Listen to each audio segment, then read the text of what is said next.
Hi, Stefan. Welcome to the Hello, den. thanks for How are having me. you? Thank you so It's much for cozy at your joining. little polar bear campfire here. Yes, yes, very cozy. Thank you so much. It's the best place to have genuine conversations, I think. Super nice. So, Stefan, I think we know each other for camera. It's been forever that I think we haven't seen each other in face to face, so very good to see you.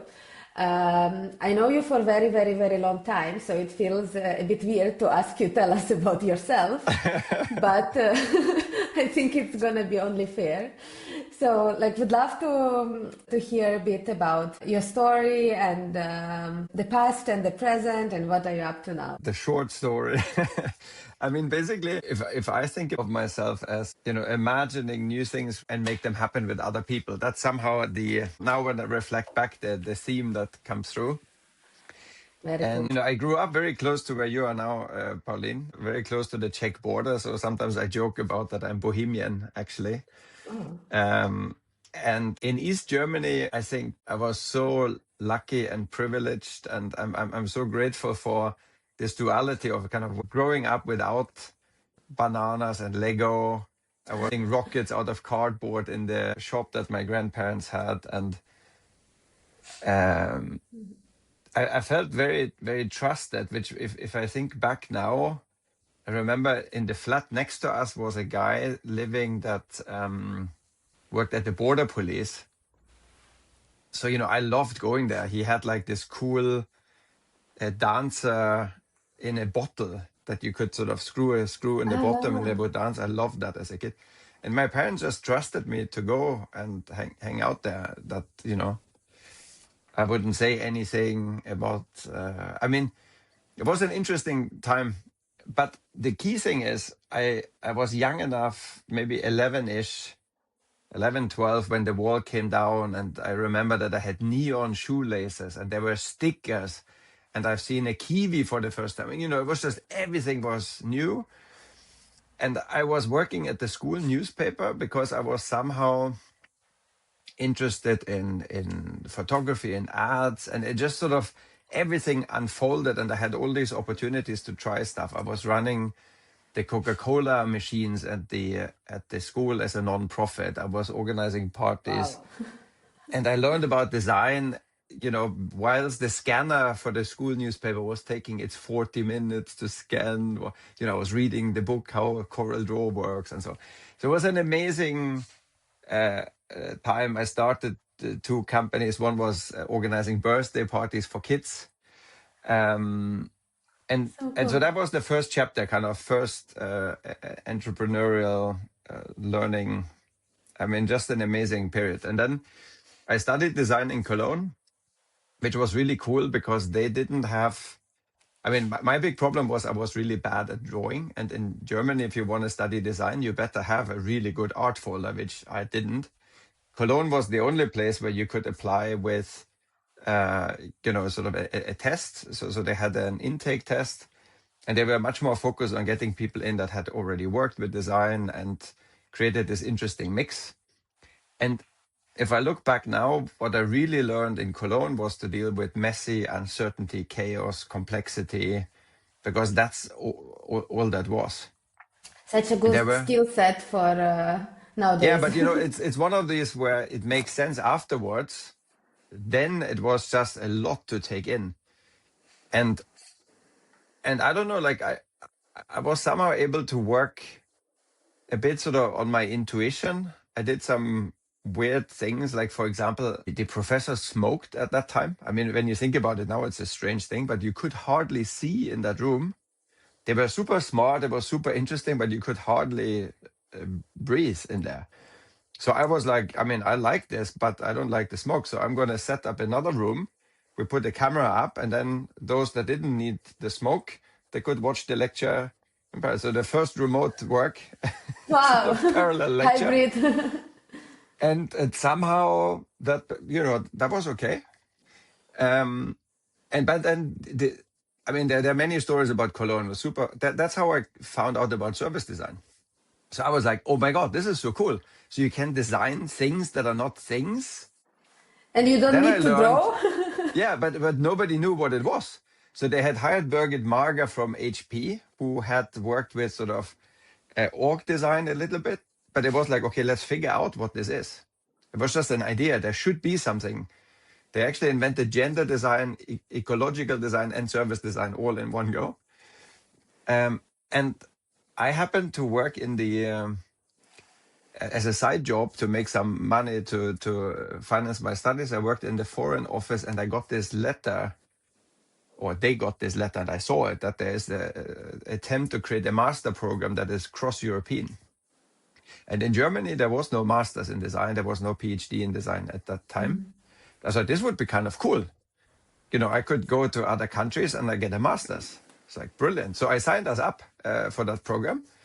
We went to Paris to the first meeting where all of these schools were trying to figure out, and we were just shaping this new, it was called Masters of European Design. And then I wanted to go to Italy, and Italy hadn't decided yet if they want to be part of it. I was like, with one other student, we just go. So we moved to Milan and said, now we're here. Can you sign the agreements? And they didn't know what to do, so they signed the agreements. So we studied in Milan. That's where I met Paolo Ciccarelli. I will get back to Paolo. But they were super kind. I mean, they were just like, okay, this is a bit weird, but this is kind of cool. And Milan had service design. I studied architecture. I learned Italian. I lived in the kitchen of a Italian guy because I didn't want to hang with the Erasmus students. I wanted to learn Italian. So that was kind of brutal lifestyle, but I did learn Italian. I worked a lot on the side. Then I went to Helsinki, which I absolutely loved. Then I decided, okay, let's hang out with the Erasmus students. I'm not going to do this again with Finnish. So I can sort of say my name in Finnish, but that's about it. But I just loved, that school was fantastic. I met great people. We lived in these wooden cottages furnished with IKEA furniture by the wall. It was just like gorgeous. Loved that time. The art department in that school, they had the most amazing trips that as a foreign student you were allowed to go. So I went snow sculpting in Lapland and those kind of things. With Santa Claus. Yeah, I met, that's another story, but I did actually help Santa Claus a little bit with service design. But I run into the trap that if anybody has worked in the Nordics will sort of laugh at. But, I wanted to stay in Helsinki, and I had some really good conversations with people finding work. And then I was really surprised that they all ghosted me. I was like, okay. Then I found a job in London, or I'll go to London. But then in September, they all called me. They were obviously on vacation during the summer, but I didn't know. They were just all gone. Yes. So I found a job in London, and I worked there in-house in a media company, because I thought service design belongs in a company that's very research-based, very customer-driven. And a lot of design was either sort of in advertising or creative agency. So I thought this is interesting, like get into media because they help companies be closer to customers. And I worked in a think tank that was basically trying to combine design and brand and reimagine how brands work. And I thought service design was a great fit. It didn't make sense to most people until Nike Plus came. Then everybody understood what I was trying to do. Then it was a bit difficult decision to, should I finish my master or just follow my amazing career that's going great? And I decided to finish it, which I'm really grateful for. And I used the moment, that was 2004, where a lot of people found service design as the thing they were doing that now had a name.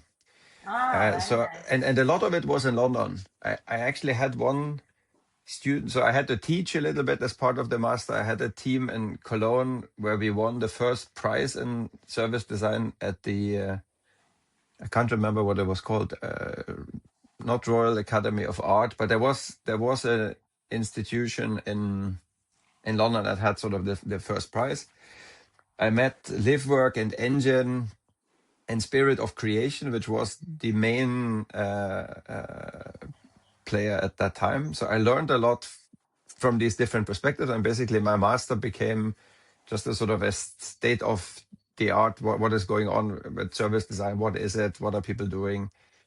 And I shared that for free as an ebook. It's translated to languages I don't even know, just floating around. But for me, that was great.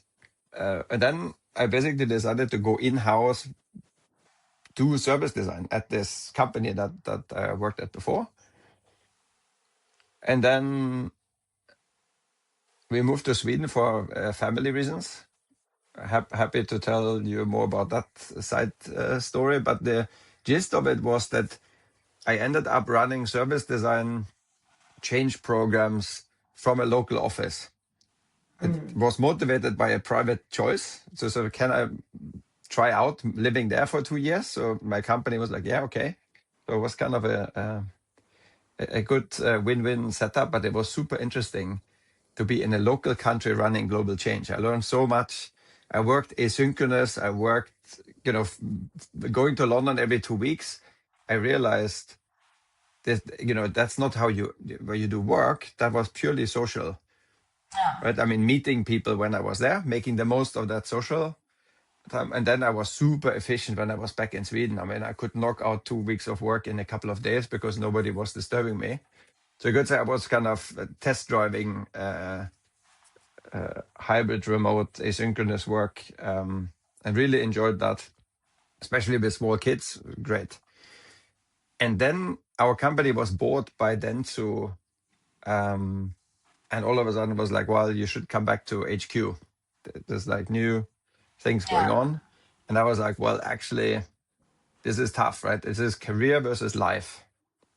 What is more important? The same for my wife. So we had several long walks, really struggling with that decision. We both had global jobs in London. We had a house, we had a nanny, or we stay here. And we decided to stay. And at the same time as I was then trying to find myself in, where to place myself in that company, but in Sweden. Veride, which was called Ergonomy Design, called me up. And that was because I was teaching service design. So when I came, I thought, oh, I should help Sweden be not making the same mistake as the UK made. I founded the Service Design Network. I started teaching. And one of the teachers in ethnography was Marlon from Ergonomy Design. And then she asked me, do you know somebody that could build like a service design function at our agency? And I was trying genuinely to find somebody that wanted to move to Sweden into the middle of nowhere in the forest. And I really liked those guys. And it was like being in this global company, working more with marketing, even though I was doing service design in-house, what we did was basically helping Coca-Cola sell more sugar drinks. And it was fun, but I sort of felt this longing for meaningful something else. And they did a lot of work in healthcare. And they were just great people. I mean, it was almost like when I lived in London, I had a conversation with IDEO, who, as the history goes, came to Sweden once to learn about co-creation from, guess who? Ergonomy design. So it was like visiting the original IDEO somehow in this beautiful old missionary school. And I was like, I'm just going to do it myself. So I took a huge salary cut, and opted again for life. Whenever I came to these points where you're trying to, in your head, it feels like there's a trade-off between this or that. An old friend of mine, Matthias, he had this thing that he said, Stefan, one life. Think That's about it. it. One life. And, Yeah. he always pops up in my head, and it's like, yeah, I mean, of course. If I look back in 20 years from now, what is less regrettable? That's another really good filter. And if you think about it from a longer distance and not from what could go wrong or what could go right, but sort of more, if you try out these two options, which one is less regrettable? It's still not an easy decision, but you sort of know. And I mean, I love that that time we did all kind of crazy things, and it's often around the people, right? If you're with people that really care, that are stellar at what they do, it's just I mean, it's impossible to describe if you haven't experienced how magical this place was. And then, I mean, many stories from that place, of course, but to keep it short-ish, McKinsey had bought Luna in San Francisco 2 years before. So this was kind of 7 years in. So Amazing. we've had built service design practice. We've created a customer experience team. We've grown in New York. We've grown in Asia. We're just about to start an office in Singapore, and McKinsey came, and it was like super interesting. You could say joint venture, because it was so complementary on the perspective, on the skills, on the resources, but actually surprisingly very overlapping in terms of values and what is important. Of course, McKinsey was a huge entity compared to us, but it was also driven by partners and people that basically, if they really believed in something, they could do it. And that was also how the acquisition happened. There were some senior partners that sort of felt this is something really meaningful. Many companies need to rethink what their identity is, not just create new products, but really sort of reimagine themselves. And that's a capability that McKinsey didn't have, but it was complementary. So we basically became the heart of this Venn diagram that everybody had at the time of business, technology, design belongs together. That's what we did. And when that worked out, it was amazing. The challenge was to make that scalable at the way that we felt honors what design is all about, which means it's not copy paste and not on the first day you already know what it should be and it's a machine. So that became, I mean, there were a number of conflicts or tensions in that, where sometimes in that period I felt like in these medieval pictures, when you have a horse on every ligament, it tells you, how do you keep a design culture in this beautiful studio? How do you teach organizations how design, what is really about? How do you find this 1 + 1 is 11, where business and design becomes really magical? So we learned a lot in that period, and some of it was just amazing, some of it brutally hard, but I really enjoyed it. And then I decided, I mean, pretty much every time I sort of wondered, should I move on? Should I do something else? I sort of thought, what's the boldest thing I could still try before I go? The first time I felt we should have an employee experience practice, so I helped build that. The second time, I thought virtual reality and immersive design is super cool. And that was just before COVID. So we actually built a virtual design lab. We actually run a board meeting with one of the biggest medical companies in the world in VR, Wow. kind of designing the future of work in this new space. Maybe a bit too early. The McKinsey Security Council found out about it, and they didn't like it that we were running things in the cloud, which is the only way you can stream to VR headsets in remote lockdown, right? Yeah. So that got a little bit stuck. And then, so I did a lot of future of work, combining sort of my passion for employee experience connects to customer experience. And during COVID, obviously that was an opportunity, but I was super disappointed that at the end of COVID, very few companies wanted to reimagine how we work proactively. I was really thinking, okay, now it has happened to us. We've seen it works different. Why don't we now take the chance to shape it the way we want it?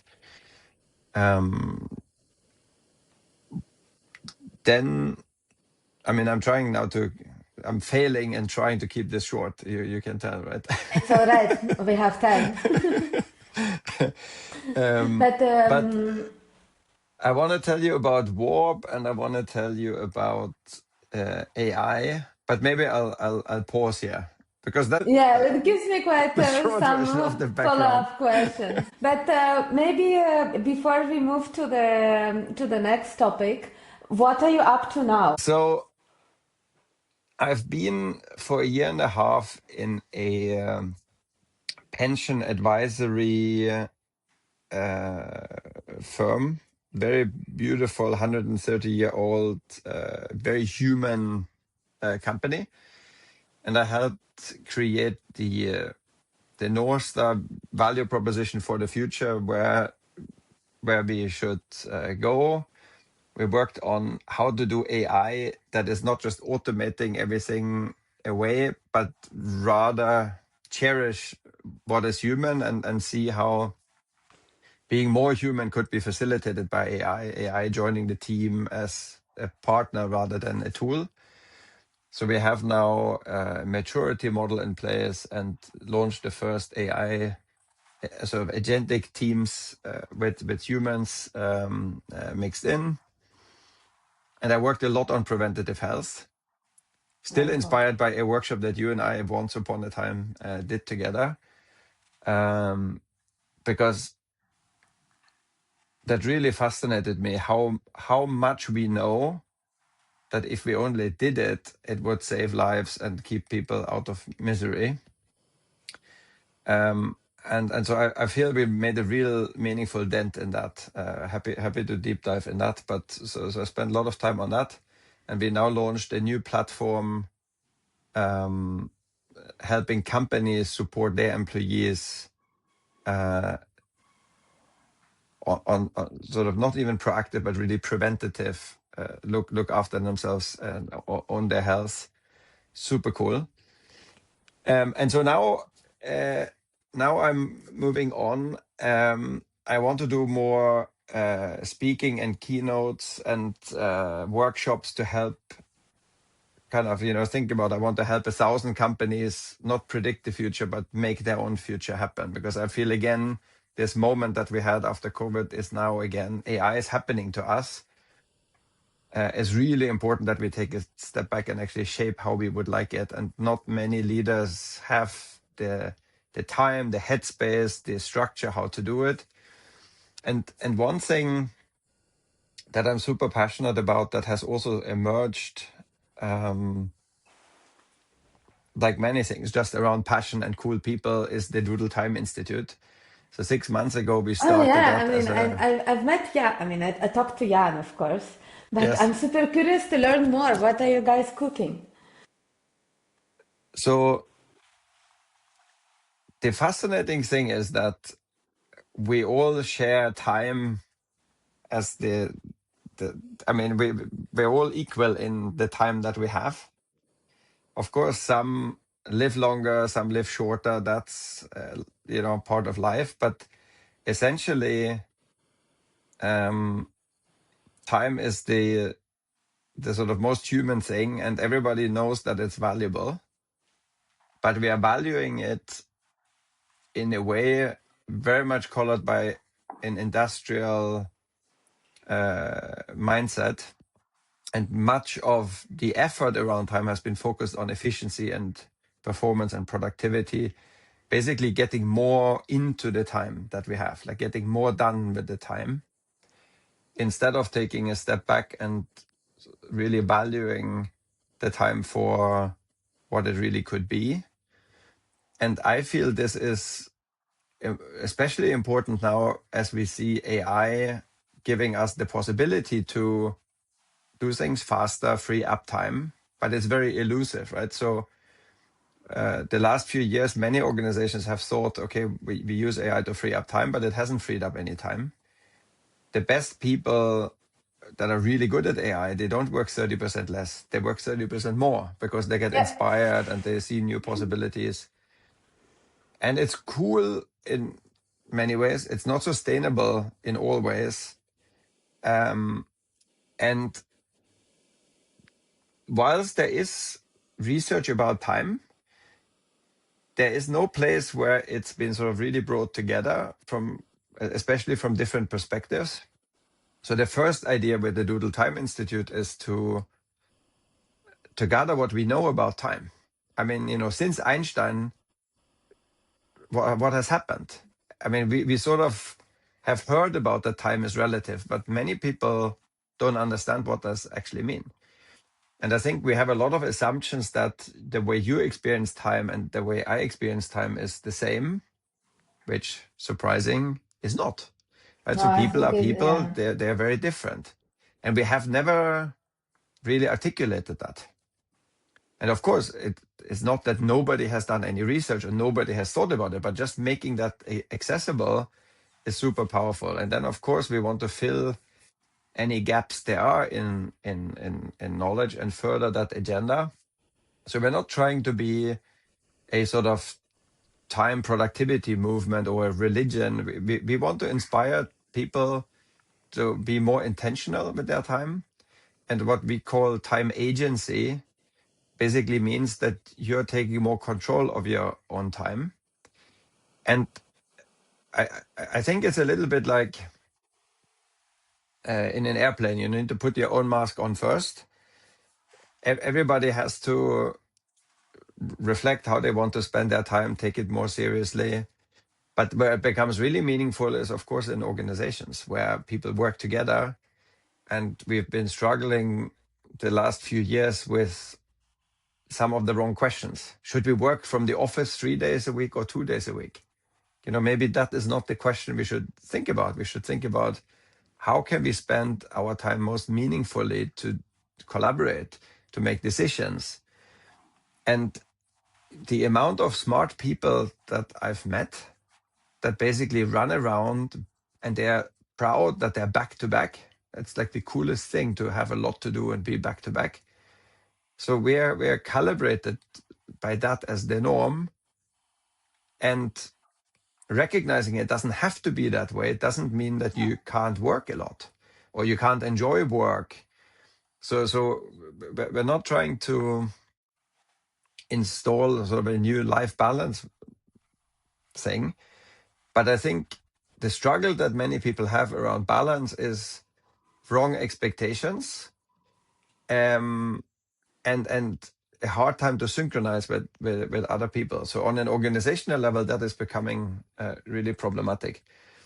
And so we've started by gathering a really cool advisory council to bring different perspectives, because that's the first thing that is really important to us, that we recognize there is behavioral science, there's physics, there is design, there is policy. So there are many of these things that we need to consider when we want this to happen. But we don't want to be just a think tank where people sit around and write reports. We want to be a do tank as well. So we are very experimental. We have an experimental designer that is right now looking at smell, how smell can help people experience time differently. We're preparing some creative workshops where we want to engage people from different perspectives to help actually build different ways to experience time. We've collaborated with Stanford University on a research project around time health, how to define time health and help people appreciate what is important. We wrote a super interesting white paper, how uncertainty changes how we experience time, which if you read that, it explains everything that's wrong and why companies are not flourishing with AI. So I think it's super interesting. And what I love about it, it's a quest. Like, it's not like a project that we need to tick it off. We're really on a journey to figure this out with some great people. And it's the coolest thing I know. I mean, it's just Yeah, amazing. absolutely. It does sound, I mean, I can only imagine because like I often like work or interact with my husband, and the way like we experience time is completely different because like for me, if we said in 15 minutes, it's like in 15 minutes. If it's not in the calendar, it's not happening. So I'm very much like, outlook type of person. And for Yeah. him, it's like 15 minutes can be 5, can be 40. And he's totally fine with that. So it's so, and I mean, and we both, of course, think that we are both right. Yes. So I think it's so interesting how, like, even I, I think we are kind of growing up together in the same environment, but still we are taking completely different kind of insights out of it, and we experience the time completely differently. So Yeah. I And I much mean, isn't agree. that wonderful how in relationship we humans complement each other, right? It doesn't have to be, we need to be the same. Actually, Yeah. you find joy and growth. And I mean, that's what relationships are about, that we're not the same, but that's being aware of it and being able to make the most of it. That is super powerful. So true. And Stefan, I want to go. I mean, I have so many questions to follow up on, but I think I only have a limited amount of time. So I wanted to go a little bit onto your experience running and building the service design team in Hmm. Veride. And I think what I would love to understand is, I mean, I've been at the Veride office. I worked with Veride folks. So it's like you guys had an amazing culture, an amazing kind of internal connectivity. People stayed there for a very, very long time. Yeah. It really felt like not even a family, but it felt like, I don't know, a healthy group of friends hanging out together and having fun around it. So can we go a little bit on like what are the elements that makes a great culture in an agency, and what are the like patterns you saw working for your team or not working, or the things to avoid? So for those who are now scaling the team from, let's say, 15 to 30, 40, 50 people, like how do you keep this personality of the company as it grows? Super, super interesting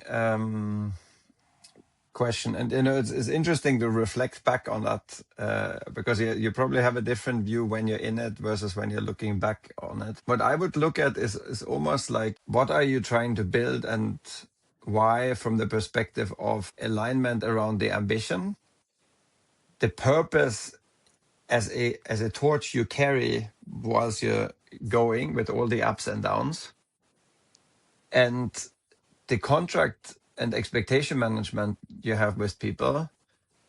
And once in a while, what you celebrate, what you check in on, how you hold yourself accountable. I assume a lot of agencies that are, how do we grow this from 15 to 50 people? There's a risk and a question to be sort of honest with yourself. Are we just growing this for growing sake? What fascinated me with ergonomy design, they were basically two small hippie collectives that joined forces in the 70s.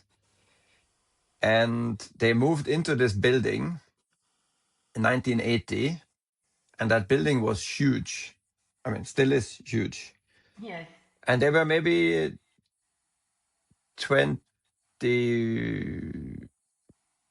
people, maybe 25. I don't know. I don't remember exactly. But, the kind of sort of size that you're talking about. And they went, yeah, if we want to grow a world-class design agency, this would do. We can grow into this, which is a really interesting, bold move, ambition to say, we have a dream and we want to grow into this. And the building is just one representation of that. You could do that in other ways. But they sort of knew that they want to build something bigger. But it wasn't about, we're going to sell this and we're going to maximize and we're going to, double the shareholder value. It was like, we love what we do, and this would do to have some fun. Like, we could have a digger in the office. Cool. And they did. There's a picture of a sort of huge digging machine in the office that they were Yes. then designing for a yellow company. And And I think that is really important to remember, that story and that sort of ingoing ethos is what will live on.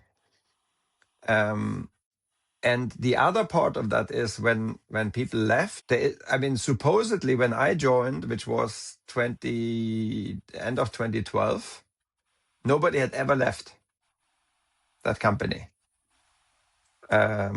Since I joined, people have left, so maybe it's all on me. But people have retired, yes, but nobody had actually sort of gone anywhere else.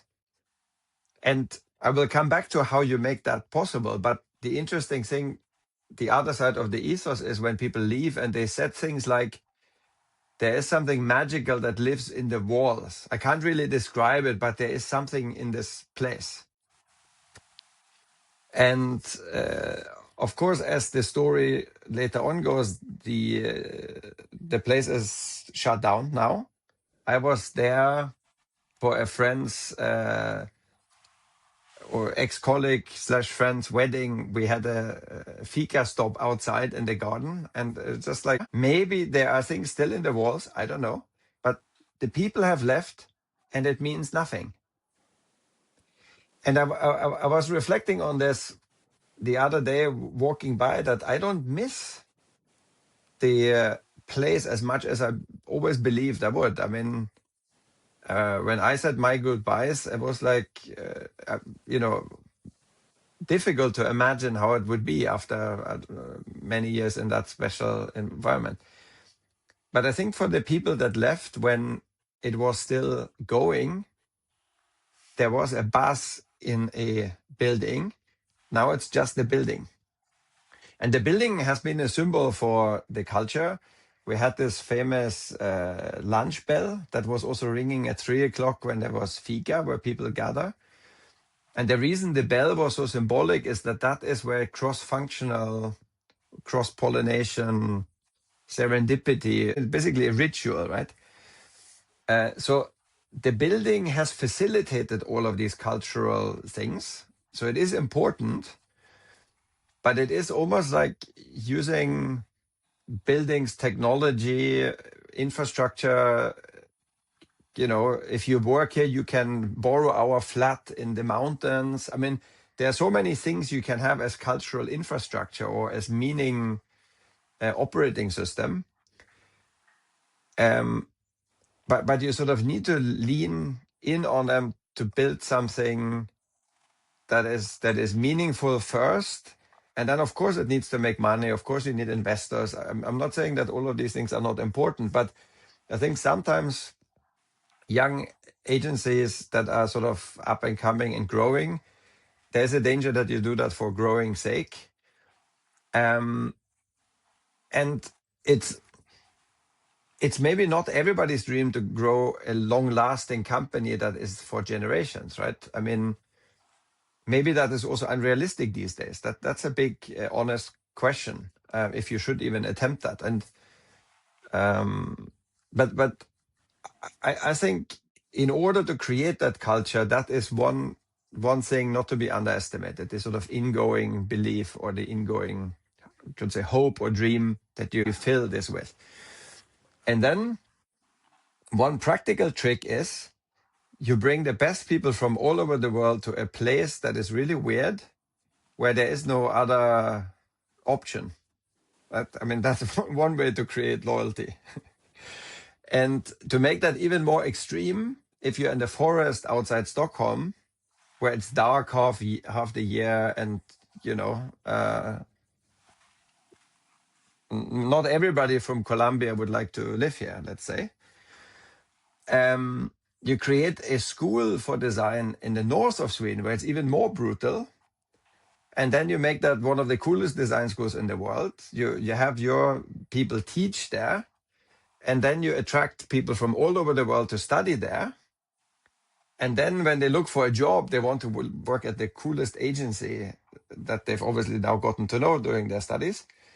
And then when they come to Stockholm, it's a bit less cold and a little bit less dark, so it feels great. So that is a little bit joking, but there are many people that have come to Veride that way, and many people that stayed because it was exotic and they found their place. And like you described it, it's not just the location, it's a family, it's a level of quality and a level of commitment that is rare to none.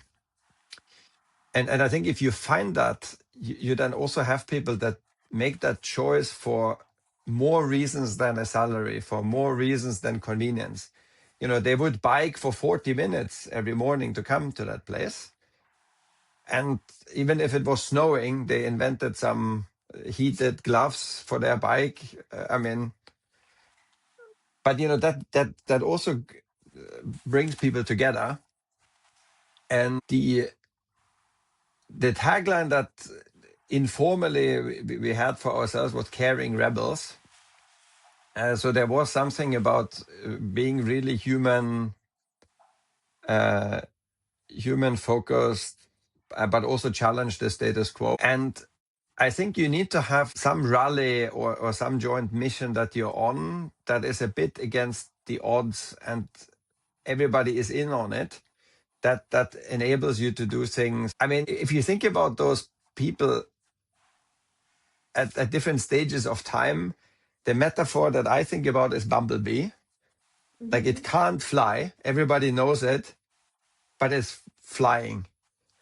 Like, it's a bunch of people in the middle of nowhere creating, innovations in areas that everybody thought everything has been done. And there they come again and completely blow a whole industry out of the water, right? Yeah. And they've done this again and again, physical, interactive experiences. But every single thing you can go back on the passion for finding out how to make life better for people. And when you came in, there was this big exhibition that for me was almost like the spectrum of life. It started with a baby pot and ended with bicycles and phones for old people and medical products. So you had kind of in the spectrum of life everything you could imagine. And I think what made it commercially very powerful is that the clients that we worked with not only got infected by the passion,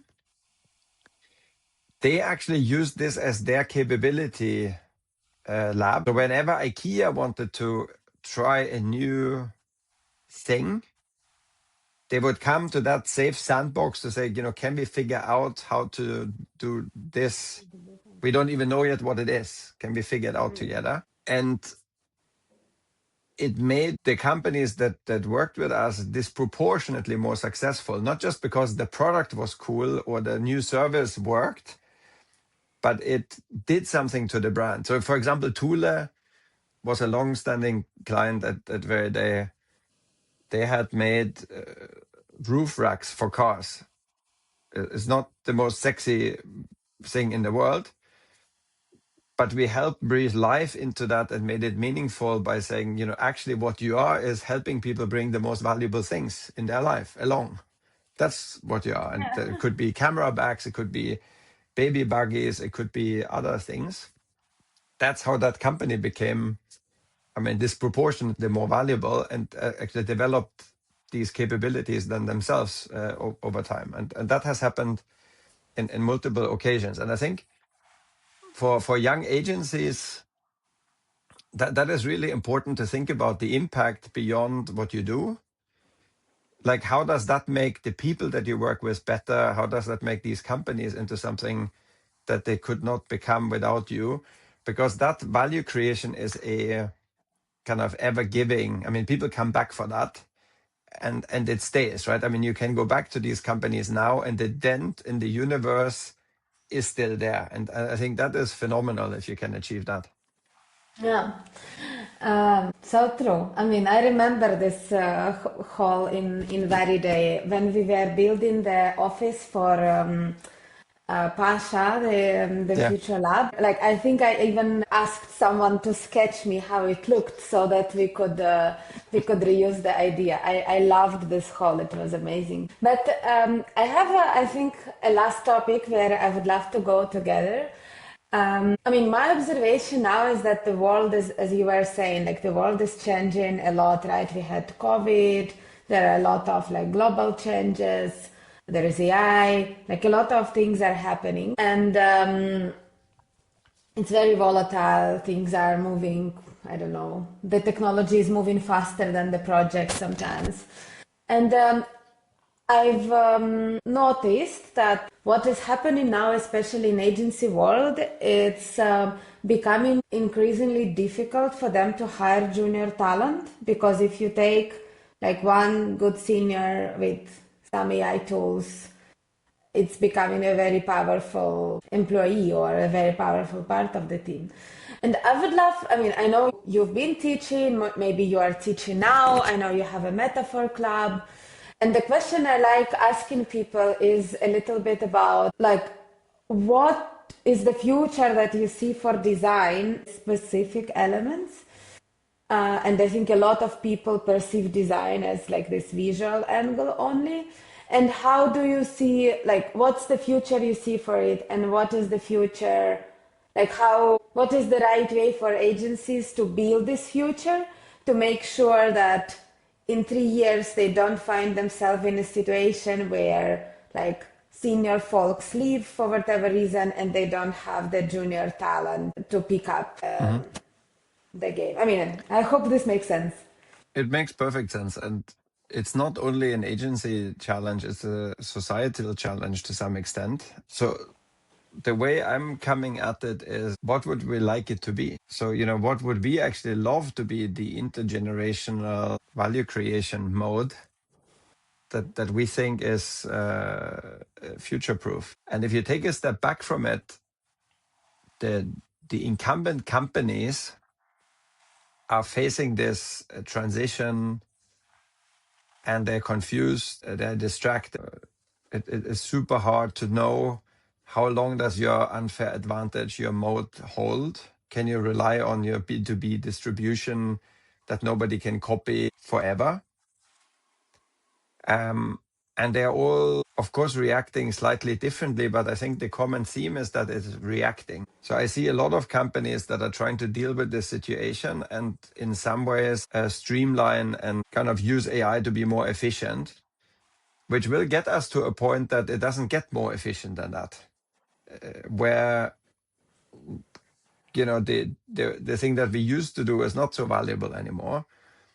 So inevitably, there will be a point where every incumbent company will realize, whoa, we need to figure out how to grow. And now we got rid of all the marketing people, design people, and research people, and innovation people, because we were streamlining and keeping it tight. If we want to kind of reinvent ourselves, we better need those kind of people back. And maybe they still have some phone number of somebody, but essentially will come to an agency and say, hey, we need help to do this rebuild and create new muscles and differentiate and grow and create more value. I mean, that is inevitable that will happen. When it will happen, if it's this year or next year, the golden question. But in some ways, the best thing you can do is bind the stellar talent in a dynamic way where you capture as much value as you can and create an incentive model that is long term. And we can get back to what that looks like. But essentially, if I go back to Veride, there were periods where we really had it tough. And we didn't have that much work. And we asked ourselves, is there a way we can use our creativity and our bandwidth to sort of bottle up something? Can we be proactive and create something that, instead of just not having anything to do, we invent something to do? So we tried a lot of different things, and that has always created the best energy, because then people do what they are best at, and you flip from this, not knowing what to do, you actually take agency and you shape something. And then So, you make any creative a agency, master's program, right? yeah. I mean, you basically say, okay, what do we want to build? And in that sense, it's never been as good a time as now to have all the possibilities to build things. I mean, it's just incredible what you can do. The challenge is that it's overwhelming because you have so many possibilities. How do you choose? So being good at choosing is critical. And that's where I would say, as an agency, if your first step is have the best people, find meaningful things for them to do, then use clients as your filter. And as always, don't ask the clients what they want or the customers, but try to understand what is going on and probe them and prompt them and help them imagine what could be with your help that they didn't even dare to imagine themselves. And basically become an engine of value creation, and maybe put some skin in the game, maybe co-invest. There is one company that one former student of mine has created, and they basically do only very small scale projects, and they always take equity. So they get paid very little from startups because they know they don't have the money, but they take equity, and now they have a portfolio of amazing growing companies, and they've probably made 10 times the money they would have made if they would have done the traditional model. If that might not even be enough. And there's a lot more fun because you get to work with cool companies and you pick the ones that you believe in and you help them become what they could become and unlock potential. The other side of it is, of course, that there are in the spectrum of startups, there's a lot of disruption and a lot of spaces where the incumbents won't cut it. They'll get stuck. They're not fast enough. But it's not so easy to differentiate who is just building some wrapper with AI to get some investment and sell it, and who is actually solving something meaningfully that you can partner with. And there are opportunities in all of it. You just need to choose a little bit where you want to play, which means you need to have a backbone and a belief and your own identity or your own purpose to filter these things with. So it kind of goes back to what we said earlier, going in to say, this building would do it, or this technology would be good enough for us. And not everybody has to aim for world class, right? I think you need to make your own trade-off, just like with any builder. You cannot have quality, cost, and time in harmony. It doesn't exist. So if you want to be world class, you're going to have to make sacrifices. And it's gonna Maybe take only for time. 10 years, maybe for 50 years.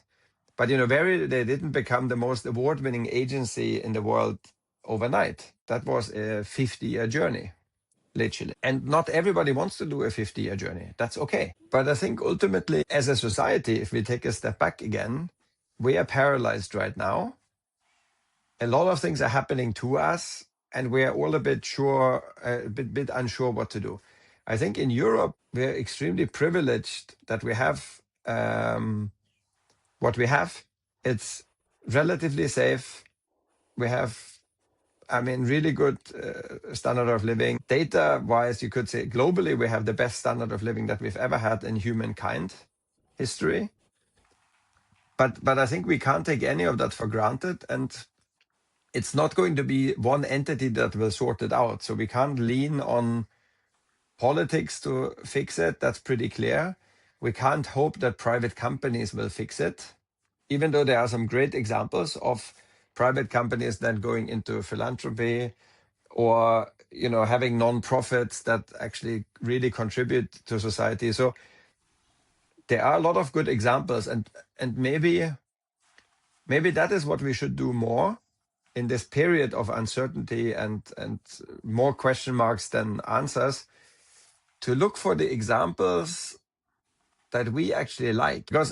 And that's not just for agencies, that's for all of us. It's like, well, you know what? I don't know if this makes any sense, but the one thing that I always really liked, in Germany somewhere, there is a place where they've combined a kindergarten and an old people's home. Yes, I heard about it. Right? Amazing example of cross-generational synergy, and it's just wonderful, right? I mean, the old people don't have to be lonely. The kids get somebody that has time for them. It's amazing, right? Why can we not do the same with me as the old person in a job and a intern or student.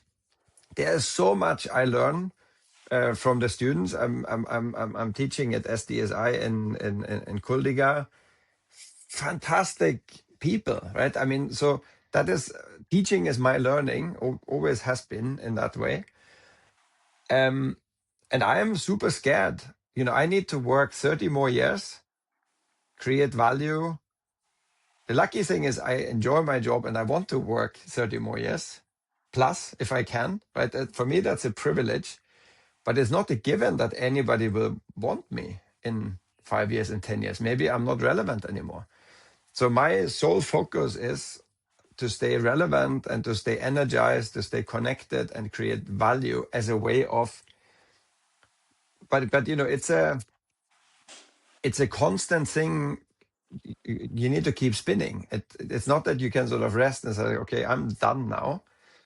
And the older generation has a ton of experience. What we don't know is what of that experience is actually helpful. And how we leverage it. Because I mean, I have done all kind of crazy stuff. Not all of it very helpful now, right? But if you approach it from this, damn it, you know, I spent nights learning Photoshop.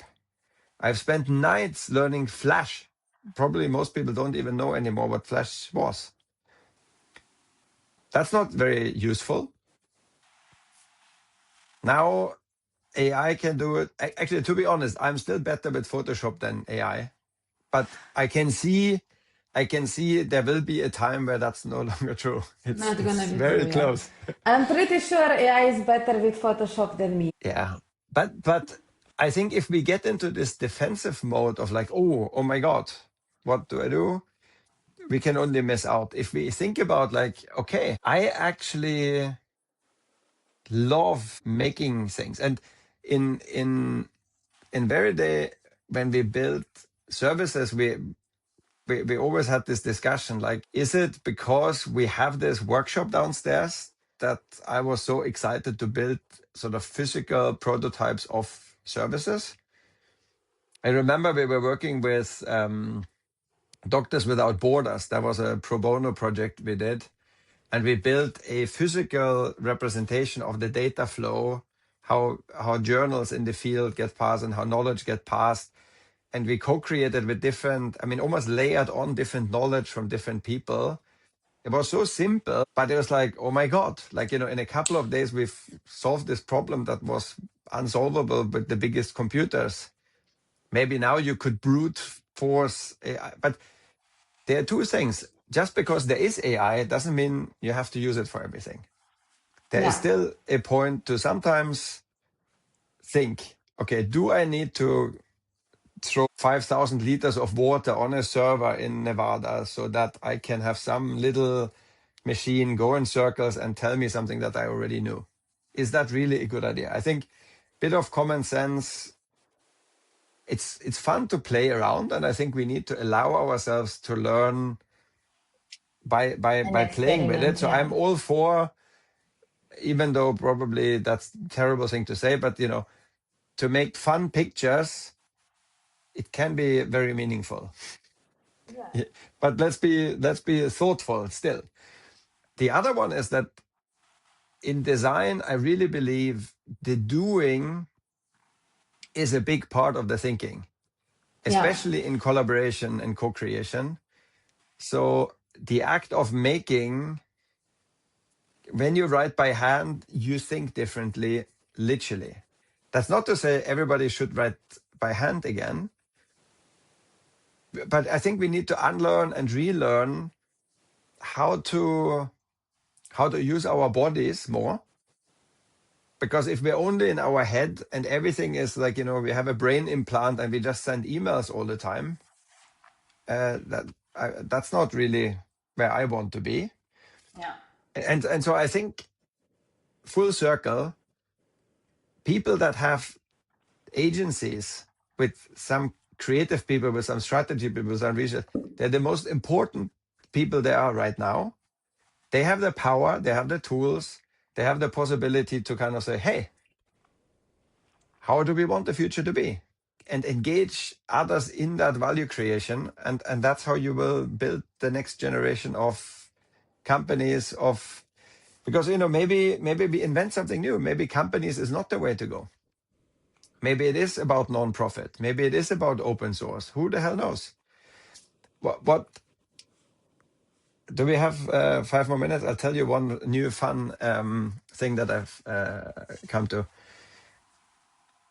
I did this workshop once with some CEOs that was called basically Design Your Life.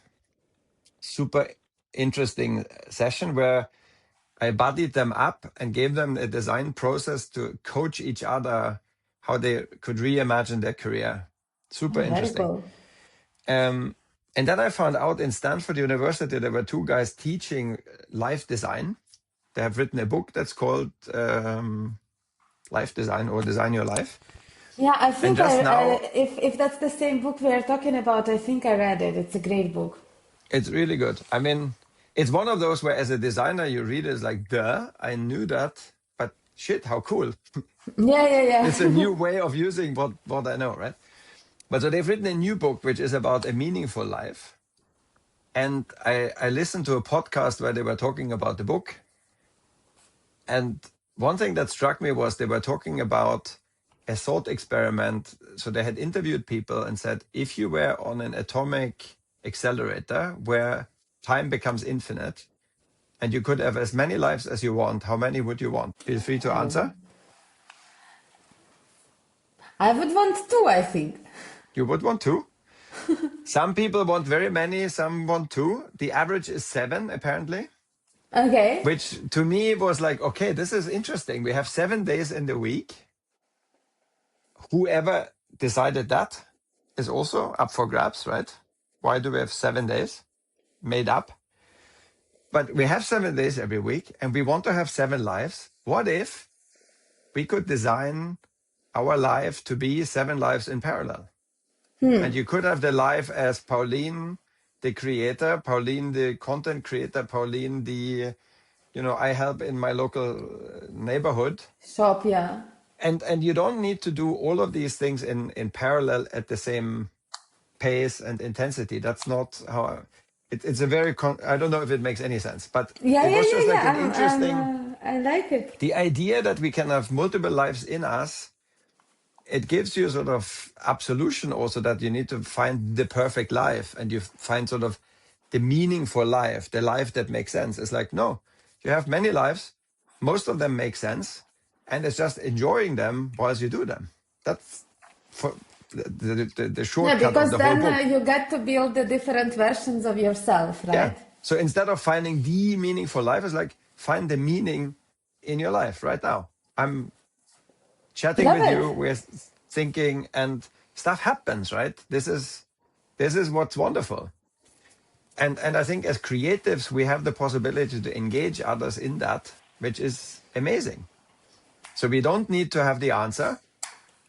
We don't need to kind of just hope that we interview somebody and they'll tell us. There is a space in between. And that's the wonderful space where we can discover and shape and, kind of create things that emerge. And if I now sort of go back this whole conversation, in hindsight, it somehow makes sense. Like in the rear mirror, life makes sense. The trick is to have the compass going forward to engage and find the things that you want to happen.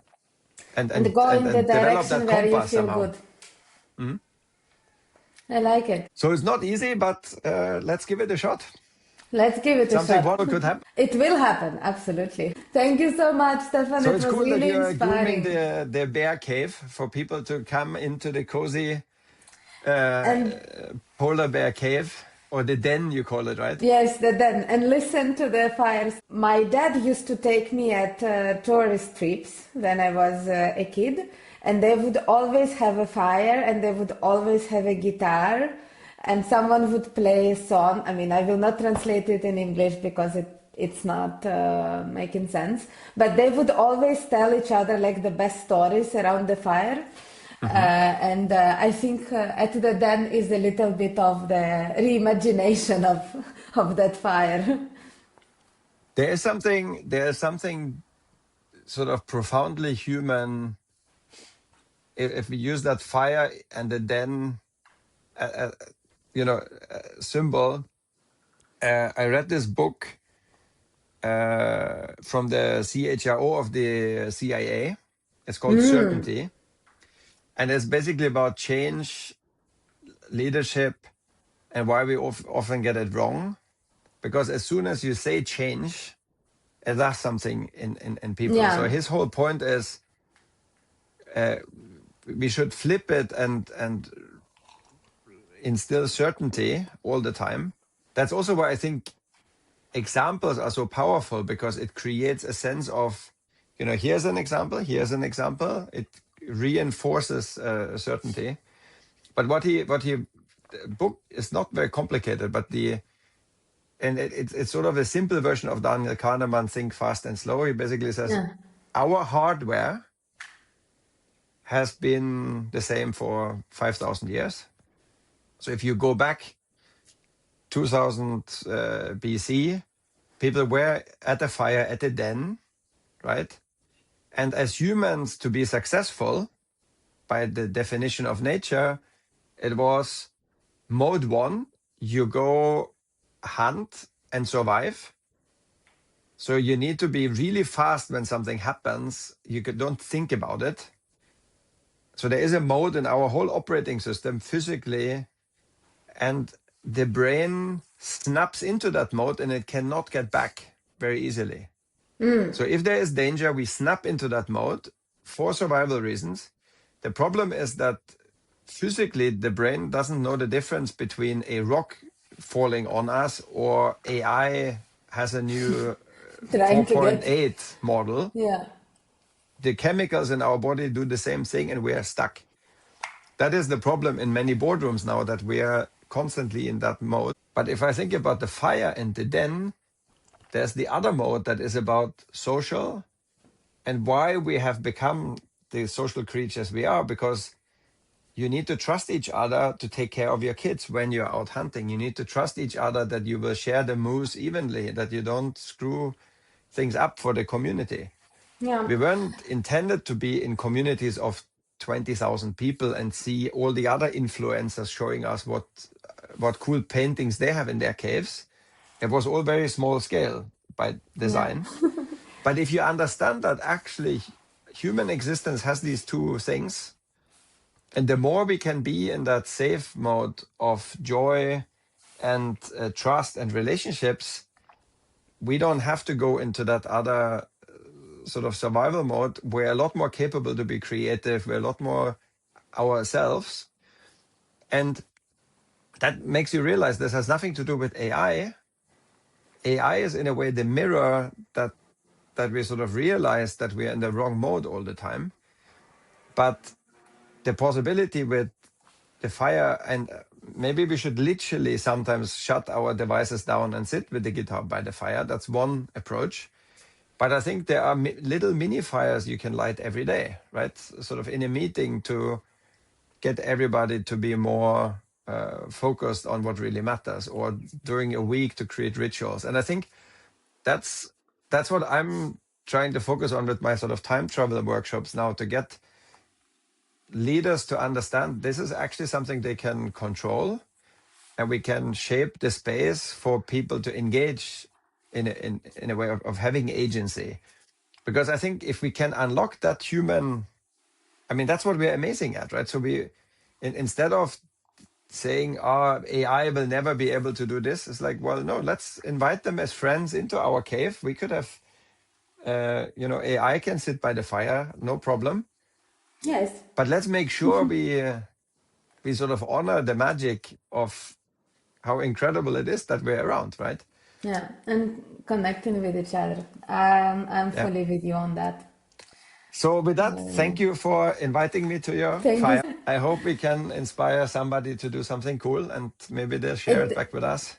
It did inspire me. It's a great initiative so that you're much. helping growing creatives grow. I think is super cool. Thank you, Stefan. Thank you so much. Talk soon. Good to see you. Thanks, Pauline. Good to Ciao. see you. Bye bye.